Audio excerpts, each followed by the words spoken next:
International mother language day. মাতৃভাষা কোনো এক জাতিৰ নিজস্ব পৰিচয়ৰ বাহক। গতিকে ইজনে সিজনৰ ভাষাক সন্মান স্বীকৃতি দিয়া আৰু বুজাটো অতিকৈ গুৰুত্বপূৰ্ণ। নিজ মাতৃভাষাক জনমানসত প্ৰতিষ্ঠা কৰাৰ উদ্দেশ্যে সজাগতা সৃষ্টিক উদগনি যোগাবৰ বাবে প্ৰতি বছৰে 21 ফেব্ৰুৱাৰীৰ দিনটোক আন্তৰ্জাতিক মাতৃভাষা দিৱস হিচাপে পালন কৰা হয়। কিন্তু আপুনি জানেনে, আন্তৰ্জাতিক মাতৃভাষা দিৱস আন্দোলন প্ৰথমে ভাৰতত আৰম্ভ হোৱা নাছিল। যোগাযোগ স্থাপনৰ অন্যতম মাধ্যমেই হ'ল ভাষা। এই বিশ্বত বিভিন্ন ধৰণৰ ভাষা সংস্কৃতি আছে। প্ৰতিটো ভাষাৰ উপভাষাও ভিন্ন।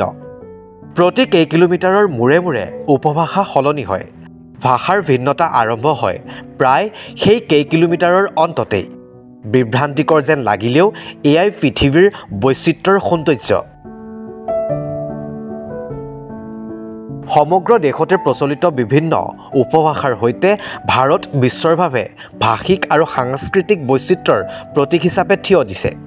কিন্তু আন্তৰ্জাতিক মাতৃভাষা দিৱসৰ আন্দোলন প্ৰথমে আৰম্ভ হৈছিল বাংলাদেশৰ পৰা। কিন্তু কিয়? এই তাৎপৰ্যৰ বিষয়ে বিশ্লেষণ কৰোঁ আহক।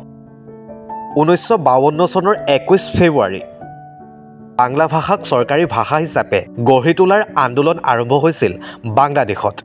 যি আন্দোলনত প্ৰাণ গৈছিল বাংলাদেশৰ 4জনকৈ ছাত্ৰ নেতাৰ। পৰৱৰ্তী সময়ছোৱাত এই দিনটোক বাংলাদেশত শ্বহীদ দিৱস হিচাপে পালন কৰা হয়।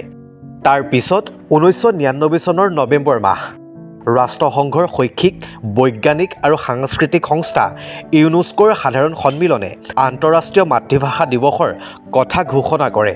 পৰৱৰ্তী সময়ত ৰাষ্ট্ৰসংঘৰ সাধাৰণ পৰিষদেও এই সিদ্ধান্তক আদৰণি জনায় আৰু বিশ্বজুৰি 21 ফেব্ৰুৱাৰীৰ দিনটোক আন্তৰ্জাতিক মাতৃভাষা দিৱস হিচাপে পালন কৰি অহা হয়।